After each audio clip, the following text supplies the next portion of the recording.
नमस्कार दोस्तों, मेरा नाम है सचिन यादव और आज मैं आपको बताने वाला हूं क्लॉक के बारे में, घड़ी के बारे में कि कौन कौन से पॉइंट होते हैं और इनसे कैसे कैसे क्वेश्चंस बनते हैं।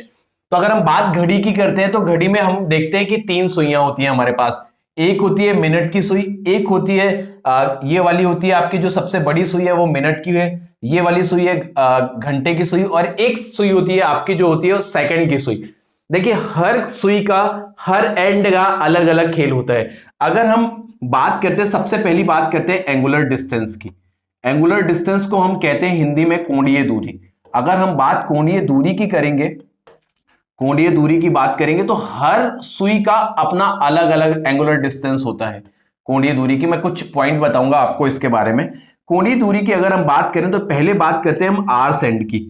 मिनट वाले सुई की अगर हम लोग बात करते हैं, आर्स एंड की बात करते हैं मिनट के सुई की, तो हम ये कह सकते हैं कि मिनट की सुई जो होती है वो पूरा 12 घंटे में, ये जो घंटे की जो सुई होती है ये पूरा 12 घंटे में 360 डिग्री चलती है। हम कह सकते हैं कि ये 12 घंटे में 360 डिग्री का रोटेशन लेती है। तो हम यहां से ये बात एकदम क्लियरली कह सकते हैं कि जो आर्स एंड होता है, जो घंटे की सुई होती है, वो 1 घंटे में 30 डिग्री का रोटेशन लेता है। और अगर 1 घंटे में 60 मिनट होते हैं तो 1 मिनट में ये जो सुई होगी वो आधा डिग्री का रोटेशन लेगी। अगर हम घंटे की सुई की बात करें, आर्स एंड की बात करें, तो कुछ इस तरीके से रोटेशन लेती है। आप ये बात याद रखिएगा कि जो आर्स एंड होता है वो कुछ इस तरीके से रोटेशन लेता है। 12 घंटे में पूरा 360 डिग्री चलती है, 1 घंटे में 30 डिग्री चलती है और 1 मिनट में आधा डिग्री चलती है, अगर हम घंटे की सुई की बात करें। अगर हम बात करते हैं मिनट वाली सुई की, मिनट एंड की बात करते हैं, मिनट के सुई की बात करते हैं, तो जो मिनट की सुई होती है उसके बारे में अगर हम लोग जिक्र करें तो मिनट की सुई 1 घंटे में पूरा चक्कर लगाती है। 1 घंटे में पूरा यहां से यहां तक चली जाती है। तो जो मिनट की सुई होती है वो 1 घंटे में 360 डिग्री रोटेशन लेती है। अब 1 घंटे में होते हैं 60 मिनट, 1 घंटे में होते हैं 60 मिनट, तो अगर 60 मिनट में 360 डिग्री का रोटेशन लेती है तो मिनट की सुई 1 मिनट में 6 डिग्री का रोटेशन लेगी। ये कुछ पॉइंट है एंगुलर डिस्टेंस से रिलेटेड, कोणीय दूरी से रिलेटेड, उनको थोड़ा सा ध्यान से समझ लीजिए, है ना। अगर हम बात इनकी करते हैं कि इस तरीके से ये हमको देखना है, आर्स एंड क्या होता है, मिनट्स एंड क्या होता है। आर्स एंड जो होता है वो 12 घंटे में 360 डिग्री जाता है। इस पे क्वेश्चन कैसे बनाते हैं थोड़ा ध्यान से समझने की कोशिश करिए कि आपसे कह दिया 5 घंटे 10 मिनट में घंटे की सुई कितने डिग्री चल जाएगी। फिर से एक बार क्वेश्चन समझिएगा कि 5 घंटे 10 मिनट में घंटे की सुई कितने डिग्री चलेगी। अच्छा, घंटे की सुई 1 घंटे में 30 डिग्री चलती है, तो 5 घंटे में 150 डिग्री चल गई, 150 डिग्री, प्लस घंटे की सुई की बात कर रहा है वो 1 मिनट में आधा डिग्री जाती है, तो 10 मिनट में 5 डिग्री चलेगी। तो हम ये क्लियरली कह सकते हैं कि 5 घंटे 10 मिनट में जो घंटे की सुई चलेगी वो 155 डिग्री चलेगी। फिर से ध्यान से समझिएगा, जो मैं पॉइंट बता रहा हूं उसको थोड़ा सा ध्यान से समझने की कोशिश करिएगा कि अगर घंटे की सुई की बात की जाए 5 घंटे 10 मिनट में कितने डिग्री एंगल चलेगी, तो आप बता देंगे 155 डिग्री चलेगी। अगर इससे ऊपर चलते हैं हम, इससे ऊपर अगर हमें जरूरत पड़ती है तो हमसे कह दिया जाए कि 2 घंटे 20 मिनट में मिनट की सुई कितने डिग्री चलेगी, 2 घंटे 20 मिनट में मिनट की सुई कितनी डिग्री चलेगी। अच्छा, 1 घंटे में मिनट की सुई 360 डिग्री जाती है, तो 2 घंटे में 720 डिग्री, ये हो गया 720 डिग्री। और 1 मिनट में मिनट की सुई 6 डिग्री जाती है, तो 20 मिनट में 120 डिग्री जाएगी। 720 और 120 को जोड़ेंगे तो ये 840 डिग्री।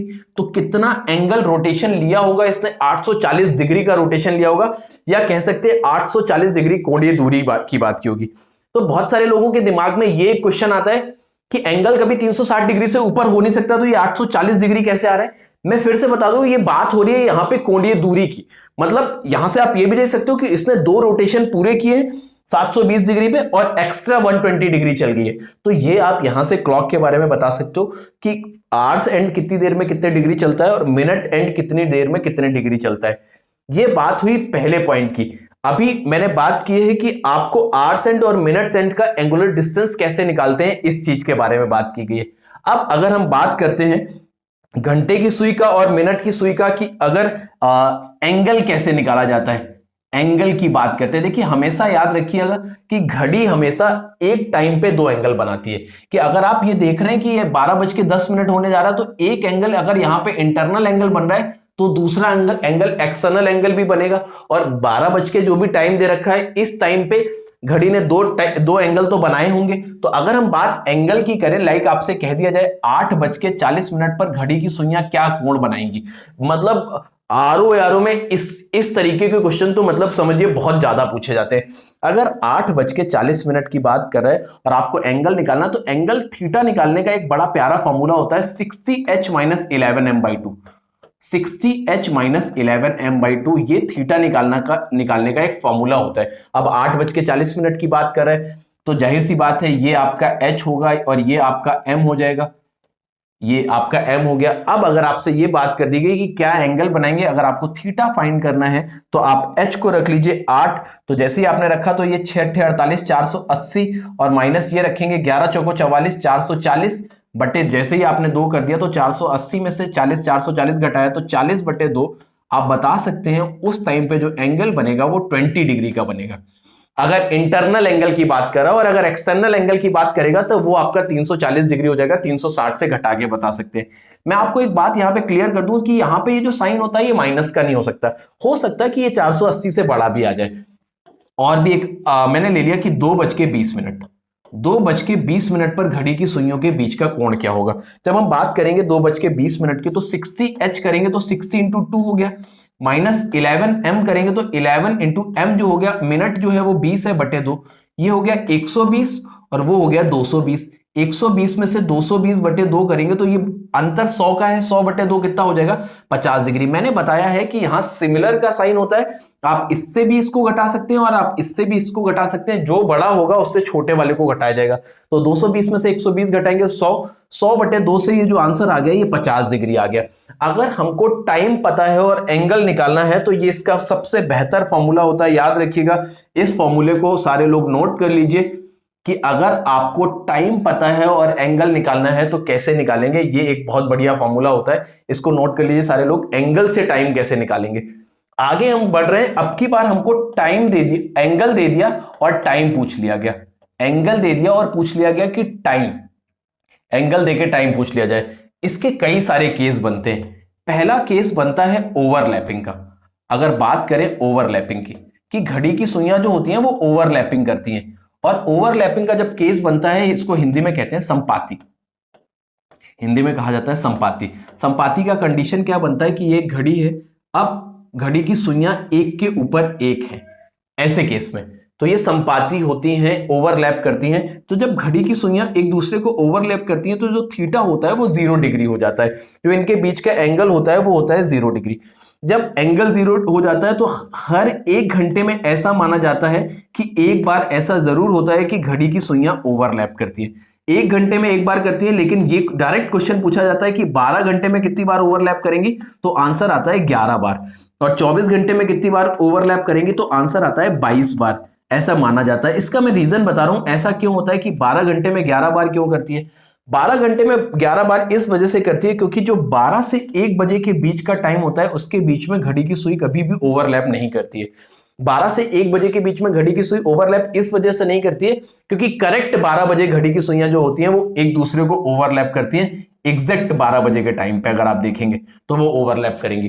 तो एग्जैक्ट 12 बजे ओवरलैप कर रही है, तो ये जो 12 बजे है इसको हम 11 से 12 के बीच में काउंट करते हैं। तो अब 12 से 1 बजे के बीच में कभी ओवरलैप नहीं करती, अब जो ओवरलैप करती है जाके वो 1 बजे से ऊपर ओवरलैप करती है जाके।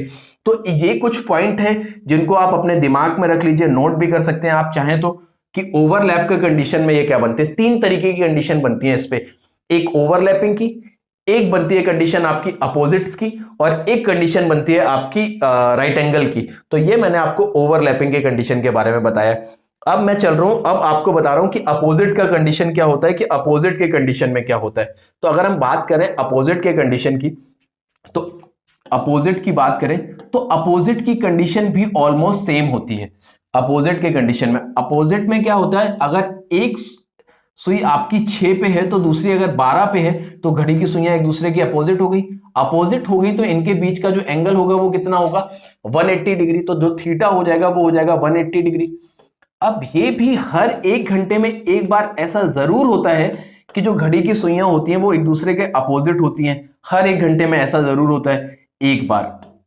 लेकिन 12 घंटे की जब बात कर दी जाती है तो 12 घंटे में ऐसा सिर्फ 11 बार होता है, 12 घंटे में 11 बार होता है। तो एक कोई टाइम है जिसके बीच में ओवरलैप अपोजिट नहीं बनाती, तो वो 6 से 7 बजे के बीच का टाइम है जब ये अपोजिट नहीं बनाती। उसका भी एक रीजन है, क्योंकि करेक्ट 6 बजे अपोजिट हो जाती है, इस वजह से 6 से 7 बजे के बीच में अपोजिट नहीं बनाती।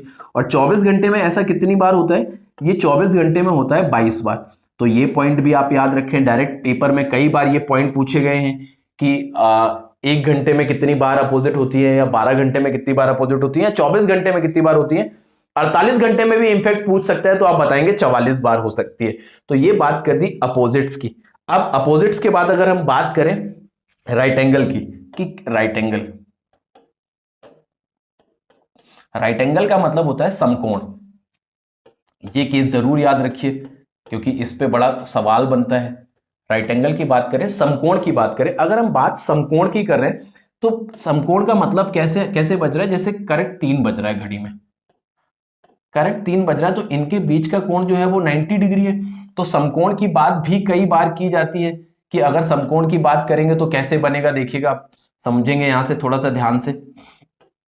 जो करेक्ट 3 बजे केस बनता है, यही केस करेक्ट 9 बजे भी बनता है। तो समकोण का मतलब हो गया जो थीटा होगा वो कितना होगा आपका 90 डिग्री। लेकिन हर 1 घंटे में ना ऐसा 2 बार होता है कि ये राइट एंगल बनाते हैं। 2 बार होता है, एक बार होता है फर्स्ट हाफ में और एक बार होता है सेकंड हाफ में। मतलब एक बार पहले आधे घंटे में और एक बार दूसरे आधे घंटे में। अभी मैं बताऊंगा, टाइम निकालना भी सिखाऊंगा कि टाइम कैसे निकाला जाता है। अब 12 घंटे में जब आप देखेंगे कि कितनी बार राइट एंगल बनाएगा, तो ये एक्चुअल हो जाता है 12 घंटे में 22 बार। और अगर हम 24 घंटे की बात करें तो ये 24 घंटे में हो जाता है 44 बार। इसका भी प्रॉपर मैं रीजन बता रहा हूं, ऐसा क्यों होता है, 22 बार क्यों, 44 बार क्यों, तो है ना, क्योंकि हर घंटे में 2 बार बना रहे हैं। लेकिन 3 से 4 बजे के बीच का टाइम और 9 से 10 बजे के बीच के टाइम, इनमें फर्स्ट हाफ में ये राइट एंगल बनाते ही नहीं है। इसमें भी एक बार बनाते हैं, इसमें भी एक बार बनाते हैं। इस वजह से 24 बार में 2 बार कम हो गया, तो बचा कितना 22 बार। क्योंकि 3 से 4 बजे के बीच भी 2 बार बनाना चाहिए था, बट 2 बार की जगह सिर्फ एक बार बना रहे हैं। 9 से 10 के बीच में भी 2 बार बनाना चाहिए था, बट 2 बार की जगह एक बार बना रहे हैं। तो ये एक एक 2 कम हो गए, इसी वजह से 24 से 2 कम होकर 22 बार आ गया। ये 3 से 4 बजे के बीच में, क्योंकि 3 बजे करेक्ट 90 डिग्री बनाते हैं, इस वजह से फर्स्ट हाफ में नहीं बनाते। सेम केस 9 बजे हो जाता है, क्योंकि 9 बजे भी करेक्ट जो एंगल बनेगा वो भी 90 डिग्री बनेगा। इस वजह से फर्स्ट हाफ में 9 बजे भी नहीं बनाते, सेकंड हाफ में बनाते हैं। ये केस बनता है राइट एंगल के लिए। अगर बात करी जाए समकोण के लिए तो ये केस बनता है। अब मैं एक छोटे छोटे क्वेश्चंस पे आता हूं कि इन केस आपको ये दे दिया जाए कि 3 बजे से 4 बजे के बीच में घड़ी की सुइयां कब ओवरलैप करेंगी, 3 से 4 बजे के बीच में कब ओवरलैप करेंगी। ओवरलैप के कंडीशन में आपको पता है कि जो थीटा होता है वो 0 डिग्री होता है। तो इसके लिए मैं एक आपको ऐसा कॉमन फॉर्मूला बता रहा हूं जो किसी भी एंगल पे लगता है, किसी भी एंगल पे। तो आप फॉर्मूले पे थोड़ा सा ध्यान देंगे। 2/11 ब्रैकेट में a1 प्लस माइनस a2, यहां से आप वो टाइम निकाल सकते हैं जिसकी आपको जरूरत है। a1 जो होता है आपका, वो होता है आपका स्मॉलर नंबर इंटू 30, मतलब दोनों में जो स्मॉलर नंबर है वो इंटू 30। अभी मैं एग्जांपल लेके समझाऊंगा तो आप अच्छे से समझ जाएंगे। और a2 वो होता है जो गिवन एंगल होता है, जो गिवन एंगल होता है। मैं 2-3 एग्जांपल लेके समझाऊंगा तो आप बहुत अच्छे से समझ जाओगे और कभी गलत नहीं होगा आपका गिवन एंगल, ये बात समझिएगा। अब a1 a2 ये एक फॉर्मूला होता है स्मॉलर नंबर। अब आपको थीटा पता चल गया, क्योंकि ओवरलैप कर रहा है तो पक्का थीटा जो होगा वो 0 होगा। अब आप 2/11, a1 आपका हो गया smaller number into 30, smaller number 30 हो गया, 30 इंटू 30 हो गया 90, और प्लस माइनस a2 जो हो गया वो 0 हो गया। तो 9 दूनी 18, 180/11। यहां से मिनट आते हैं, क्या आते हैं, यहां से जो टाइम आता है वो मिनट में आता है, ये बात याद रखिएगा। तो जैसे ही 180/11 हुआ तो 11 एकम 11 बचा आपका 7, 11 छंग 66, 16 सही 11 एकम 11 बचा 7, 16 सही 4/11 मिनट। आप ये कह सकते हैं 3:16 सही 4/11 पर घड़ी की सुइयां जो होंगी वो ओवरलैप करेंगी। आप आसानी से इसका आंसर दे सकते हैं। अगर आपको अच्छे से समझ में आया है तो मैं आपको दूसरा क्वेश्चन बताने जा रहा हूं, उस पर आप थोड़ा सा ध्यान दें। इसी फॉर्मूले पे बेस्ड अगर हम आपको दूसरा सवाल देंगे तो देखिएगा कैसे करेंगे आप। कि अब आपसे मैंने कह दिया कि थोड़ी देर के लिए दिमाग से समझिएगा, दिमाग लगा के, कि 2 से 3 बजे के बीच में घड़ी की सुइयां कब अपोजिट बनाएंगी, अपोजिट बनाएंगी। दिमाग से थोड़ा सा दिमाग लगाना पड़ेगा, ज्यादा कुछ नहीं। अपोजिट होंगी तो थीटा पक्का कितना हो गया 180 डिग्री। जो एंगल आपको देखना है वो 180 हो गया। तो अब आप क्या करेंगे, 2/11 A1 के लिए 30 दूना 60, स्मॉलर नंबर इंटू 30 करना है तो 30 दूना कितना हो गया 60, और प्लस माइनस A2 करेंगे तो वो 180 हो गया। अब 60 माइनस 180 तो वो नेगेटिव चला जाएगा, तो सिर्फ 60 प्लस 180 से निकालेंगे तो 240 का डबल 480/11, और आपको ये बताना है 2 बजकर, क्योंकि 2 बजे से 3 बजे के बीच में जो भी टाइम होगा वो ये होगा, 2:480 ये आप बता सकते हैं अपोजिट के लिए। अब अपोजिट के लिए पूछ दे, ओवरलैप के लिए पूछ ले, राइट एंगल के लिए पूछ ले, थीटा एंगल तो आपको पता ही चल जाएगा। या कोई नॉर्मल आपसे कह दे कि 4 बजे से 5 बजे के बीच में घड़ी की सुइयां कब 70 डिग्री का कोण बनाएंगी। अब आपको ये पता है A2, ये पता है आपको A1 के लिए। अब आपको सारा पॉइंट पता है, अगर आप यहां उठा के रख देंगे तो अगर कभी आपको इस तरीके से टाइम देके और एंगल देके ये पूछ ले कि कितने बजे ऐसा होगा, तो कुछ इस तरीके से करेंगे।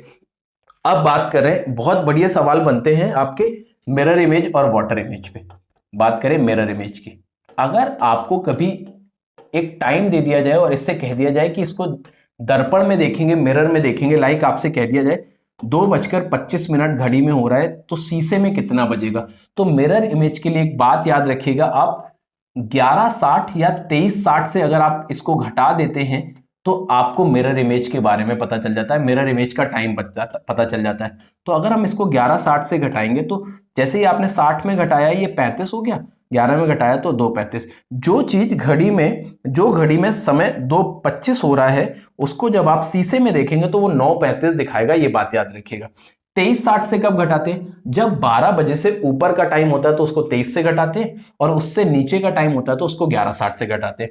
एग्जाम्पल के तौर पे आपसे कह दिया जाए 12:40 अगर घड़ी में हो रहा है तो दर्पण में कितना दिखाएगा, तो अब आपको 23:60 से घटाना पड़ेगा। 60 से 40 घटाया 20, 23 से 12 घटाया तो ये आपका 11 आ गया। तो 12:40 जो है वो अगर आप दर्पण में देखेंगे तो 11:20 दिखाएगा। ऐसा होता क्यों है कि 11:60 से ही क्यों घटाते हैं, मैं आपको इसके लिए बहुत बढ़िया तरीके से बता देता हूं कि अगर आप कभी भी शीशे का और घड़ी के टाइम का योग करेंगे कभी भी किसी भी टाइम पे, तो वो हमेशा 12 के बराबर होगा। कि अगर आपने देखा घड़ी में 3 बज रहा है तो जब आप शीशे में देखेंगे तो 9 बजते दिखेगा, 3 और 9 को जोड़ेंगे तो 12 आ जाएगा, और 12 को आप 11:60 लिख सकते हैं। आप कोई भी टाइम उठा के अगर चेक करेंगे घड़ी और इसमें, तो जो उनका सम होता है वो 11:60 या 23:60 के बराबर में होता है। इस वजह से इसका एक्चुअल रीजन ये होता है जिसकी वजह से 11:60 और 23:60 से घटाते हैं। ये बात की हमने मिरर इमेज की। अब हम बात कर रहे हैं वाटर इमेज की।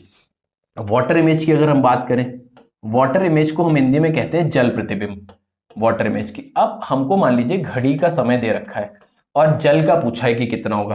लाइक हमसे ये कह दिया कि घड़ी में 3:15 हुए, और अगर हम पानी में देखना चाहें कि पानी में कितना टाइम दिखा रही है घड़ी, तो ऐसे केसेस में क्या करेंगे आप, ऐसे केस में 17:90 या 18:30 से घटाते हैं।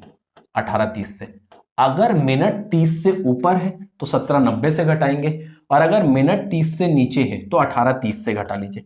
18:30 से अगर आपने घटाया तो 30 में 15 घटाया तो 15, 18 में 3 घटाया 15, 15 का मतलब होता है 3:15।